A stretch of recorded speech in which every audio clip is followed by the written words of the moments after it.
Welcome back, tribe. Welcome to this channel. And if you're new, if I can ask, subscriptions, because you're going to forget later. You're going to get so immersed in trying to remember some of the golden nuggets. And then look, I also want to encourage you to check out the playlist. Man, there's over 6,000 videos there. I'm sharing my journey. And keep in mind, the kind of coach I am is this: speaking from experience, from observation skills, and having lived through growing up surrounded by every level of devil. I call it being raised in the insane asylum. For those of you that were raised in the insane asylum, I want you to understand you have a head start on many in knowing the dysfunction, the disorder, how it operates, and it's why you're a higher threat, because you know the playbook. In fact, narcissists look at you as you always getting away with it, or how did you know? Who told you that? Right? It's because they all play from the same playbook.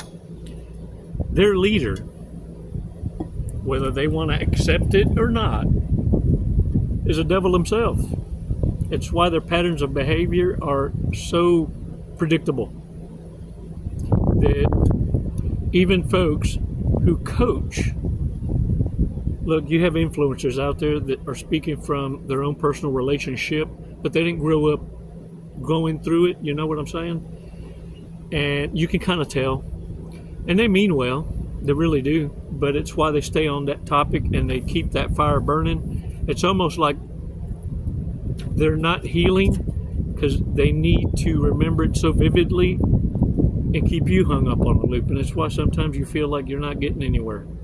Like, okay, I had enough of this one. What do I do with this knowledge? Well, they're hard pressed to tell you because they don't know what the hell they do. They can't afford to let it go. It's monetized that way. And you got many therapists, clinicians, professional psychologists. Look, it doesn't benefit them in the least to give you the remedy ever so quickly. Otherwise, they go bankrupt. The business model dictates that they string you along, making you feel better about you doing all the talking, but they're not giving you much in solutions. And some of you have found out the hard way. Some of them are narcissists, getting off on your hurt and monetizing it. Look, it shouldn't take you a year of therapy. I venture to say I can dang near wean you off within 2 or 3 phone calls. You're done. The idea in understanding authenticity is giving it to you bluntly, garnishing a turd, if you will, but giving you the ammunition you need so that you can start achieving. You and I both know you're a badass. You just got kicked in the stomach. A lot. You stayed longer than you should have. But once you catch that wind in your sails, you're going to be unstoppable. What I'm here for is after you set sail and teach you how to engage intelligently, because with this information, you damn near going to look for reasons to execute what you just learned. And the idea is not that. The idea is to become a benevolent tyrant. I hope that makes sense. We're going to talk a little. But first, let's do a breathing exercise. Let's take 5 seconds to understand that sometimes the hardest part in letting go is you got to cut the infection out. You have to die a little to live. And sometimes you got to bury the living. They're the walking dead. And walking away is the hardest part. But truthfully, if you can get this part and master it and that is to deny yourself, to say no to yourself first. Saying no to the rest of these idiots, it's going to be like water off a duck's back. Let's do this breathing exercise. It's going to take 5 seconds. 5 Mississippis. We're going to breathe in deep. We're going to hold it, release together. And then we're going to take a deep dive, man. And what I want you to have in the back of your mind while we're doing this breathing exercise is this. If you catch yourself becoming argumentative with what's being said, pause. Take a breath. Because while you're having those arguments, you're going to miss the punchline. And the punchline is where the medicine's at. Don't put respect on a dirty joke and ignore the message, the important parts. What do I mean? When someone says, ooh, ooh, and they look like that, I got a joke. You will tune out everything, not out of respect, but because you don't want to be the only one not laughing at the end. Yeah, because that would be so awkward. So that's what I mean by putting respect on a dirty joke and not what is important. Right now, what's important is getting you out of Hell's Gate, getting you out of this mind fuck that narcissists manage to put you in. 5 seconds. And this 5 seconds also is for you to utilize as a tool to understand if you feel fear or someone's making you feel obligated or guilty, that you understand immediately time to guard that switch, your ghetto switch. Do not allow yourself to become reactive. In fact, to shut the narcissist down immediately, let it be known. I know you really didn't mean to do this, but are you trying to make me feel fearful or obligated or guilty?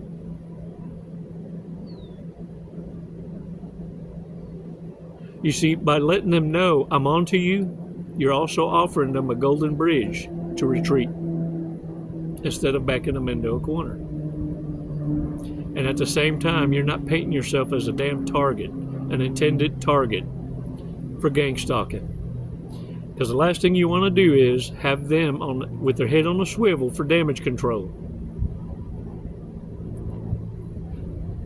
The best thing to do in deflecting narcissists is reverse narcology.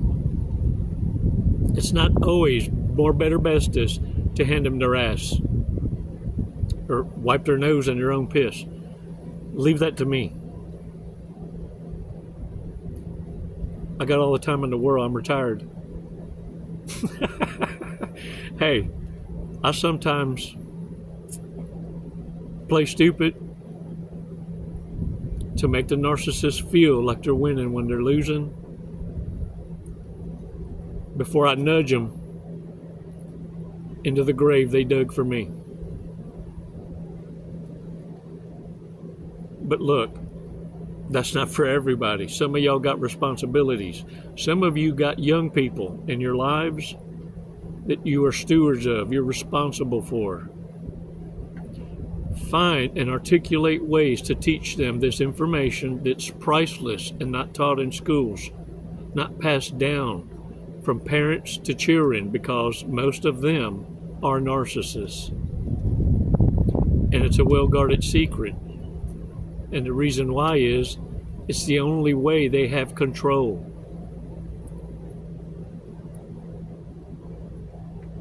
Five seconds, let's do this.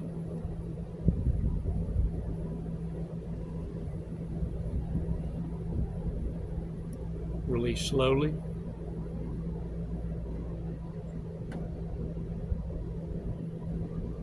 All right.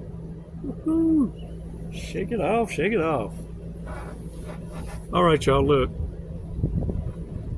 Y'all probably already aware of this, but narcissists don't date for connections. They date for attention. In fact, dating it should be renamed when it comes to narcissists. They're pump and dumps, ego boosts, interviews to see if they can manipulate you into accepting being a member in the harem closet. And it's strictly for some a meal ticket. In fact, many narcissists, if you look at their phone, because they've met so many people with the same names, they'll put a additional labor or not labor identifier. Let's just use my name for example, Jesse. Instead of having Jesse 1, Jesse 2, Jesse 3, Jesse 4, they'll have Jesse 1 lunch, because that's a foodie date. Jesse number 2 might be plumber, Jesse 3 mechanic, Jesse 4 electrician, Jesse 5 handyman, Jesse 6 Big D. May have it /horse. Say what? yeah. Okay, no. I'm just messing with y'all. But you now know where I'm getting. The bottom line is, the harem closet are just folks that they can extract resources from in some way or another. And most of them get paid in pillow talk.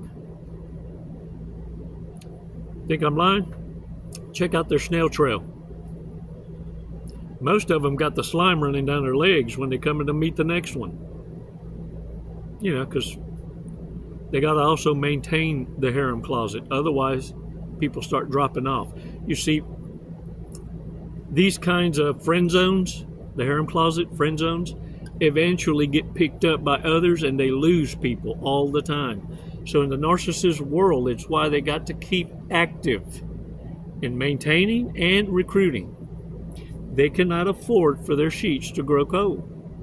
And besides, a narcissist left to their own silence is the beginning stages of mortifications. In fact, when they start to tap out from these dutiful servants, it's mortifications or ego death, which a lot of coaches call it. But you can almost address it this way. It's like the devil discards the narcissist, because they're not a functional host with purpose, serving the devil, doing the devil's bidding. See, the devil's got folks that they need to reward because they've done well, and he uses the narcissist to go and make the appointment for the booty call, stroking the narcissist's ego by saying, oh, this is your reward too. That's how the devil operates. But once a narcissist starts to age out, or their pride gets in the way and they start losing people in the harem, well, guess who the number one narcissist is? Why all these patterns seem to be the same and flow the same and are predictably the same? Because it's the devil's playbook. Well, guess what? The narcissist doesn't understand that the devil hates humanity. The narcissist, when they look in the mirror, they see their own reflection and fall in love with it. But when the devil sees any human being, the reflection the devil sees is the image of God. That's why he despises you. Can't wait to discard you. Once you don't feel a purpose, the devil's the first to discard his minions. A narcissist going through mortification is being discarded by the devil. All rewards are taken away. Oh, because the devil rewards his own.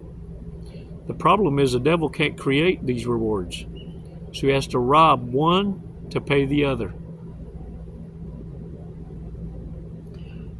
The thing is, it's the ultimate ego death to the narcissist when their whole circle of options are depleted. And it does happen more often than you think, because they turn against each other when they don't have a common target. You.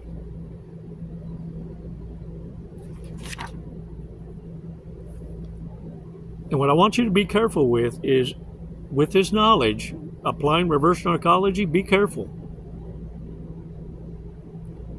And the reason I say that is because the narcissist took you for granted. Point blank. See, narcissists run around abusing people or hurting people while they're down, or not being there for people that were there for them when they were down. They don't know how to reciprocate. And I always say, careful who you treat like shit when they're needing you. Because it may be happening to them now, may be happening to you tomorrow. And so it's very, very important to understand that with this awareness comes a high level of stewardship. But what you did learn is this. Everybody gets a turn. What makes us different is who's going to learn. Who's going to become better for it. The one that perseveres will be the one that exercises benevolent tyranny. That means it's with balance. Understanding love and trust now come with conditions. Your empathy comes with conditions. Benevolent tyranny.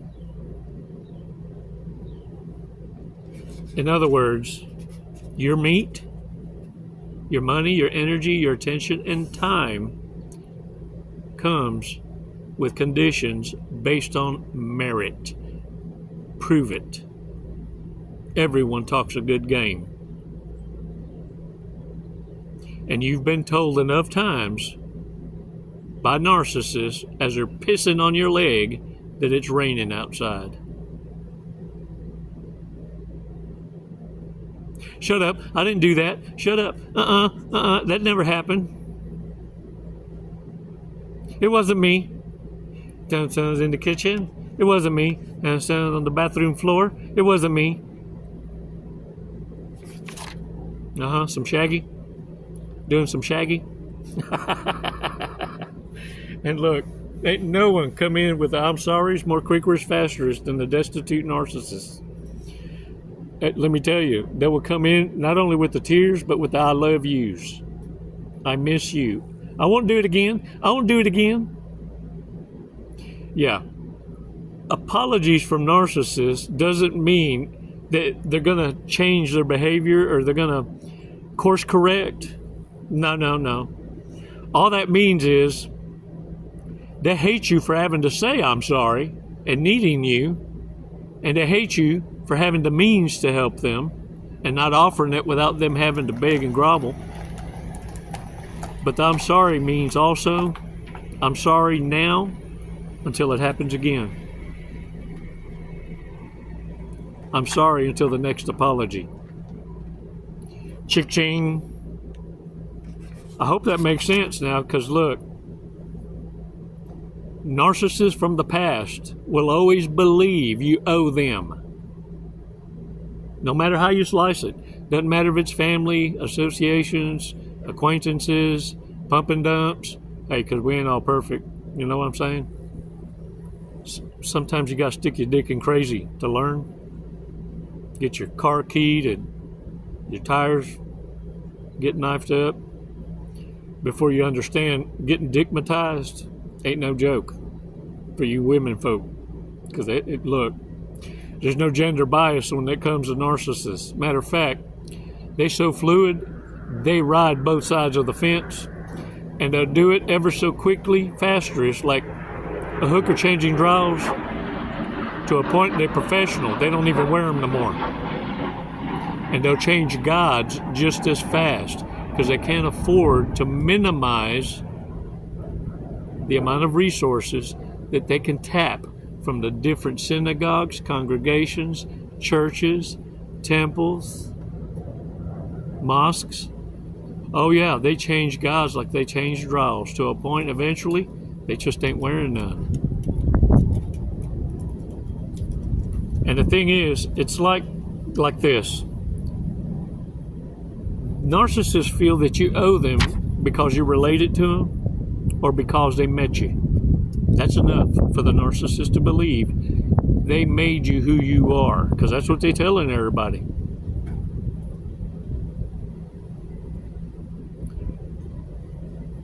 especially if they know you know that they're suffering. Ooh, man. Yeah, that's a different kind of level of devil there. Loaded with some bitterness. This is what I need you to understand. Your closure is knowing that the narcissist disorder is exactly that, a disorder, a problem with no solutions. It's a mental disorder. That means there ain't nothing you or a doctor or anyone earthly can do to fix this. God himself would have to strike them with a bolt before anything would ever course correct when it comes to NPD. I'm talking to for real NPD. You know, the sociopaths, psychopaths, the histrionics, the vulnerable narcissists, all these, it's all the same disorder, just different levels of desperation. They don't have that voice, that conscience, that voice that argues and convicts and says, don't do that. That's wrong. They don't have that voice. What the voice they have is how to get away with it more, better, bestress, and the only reflection they have in their self-awareness is how they got caught in the past and how they can do it better to not get caught again. Then they get caught again, and then they figure out, how did I get away with an apology, and what worked, what didn't work. That's the only thing and the only voice they have. The voice of reason, totally null and void. It's why they can say that their frontal lobe, the crown chakra, has atrophied from lack of use. It's closed for business. It's now a clown chakra that only activates when caught. And dysfunction, the disorder, becomes totally enraged and disruptive, because that's what works in order for them to either become the victim, get understanding, or plan their exit. I mean, like on fire. Or fur. You hear me? You heard? Yeah, that's what I'm saying. The best thing for you to understand with narcissist disorder is that it's a problem with no solutions, and it's best to walk away or run. You want, like, feet don't fail me now, kind of run. Just get the hell away from it and never look back. They are professional with flipping every circumstance into them being the victim. They're champions of the Victim Olympics. It's why you will never, ever, ever win when you're dealing with narcissists. You want closure?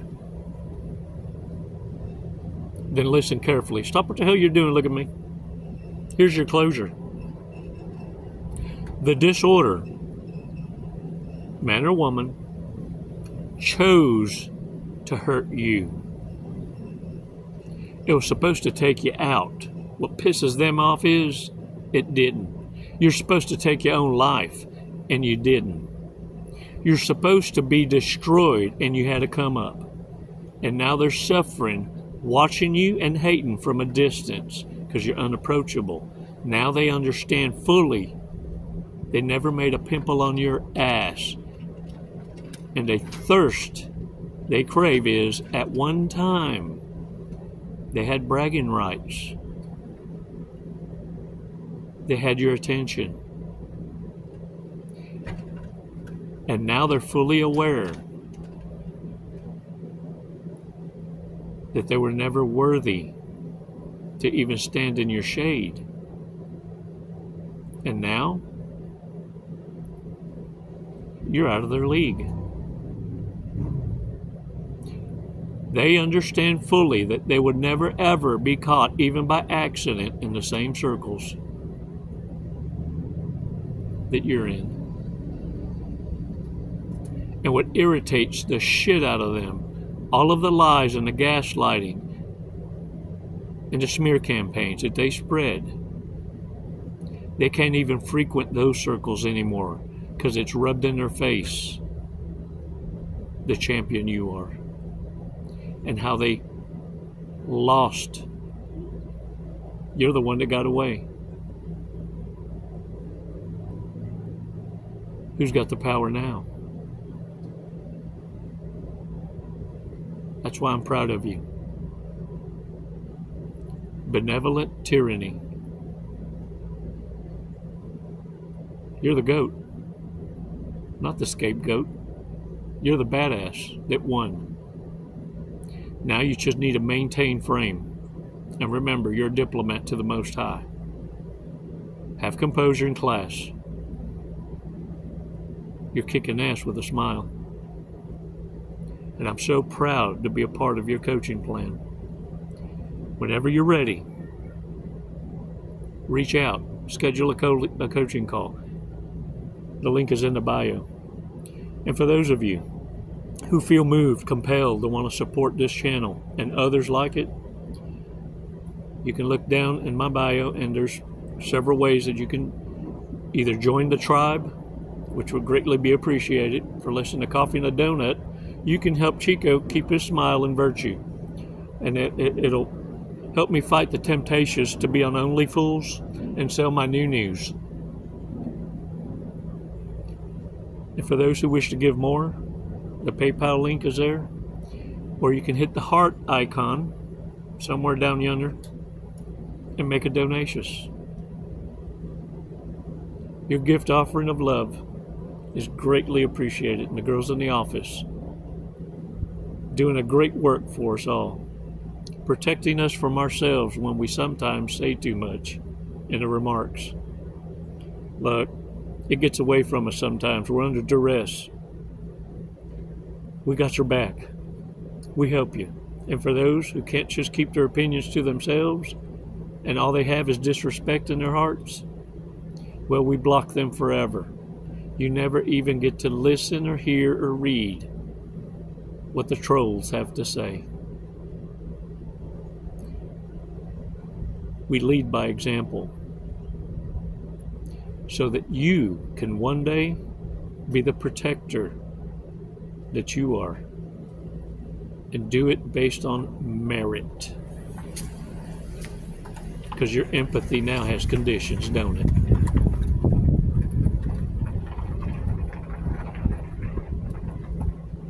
It's never goodbye, warriors. It's always until next time.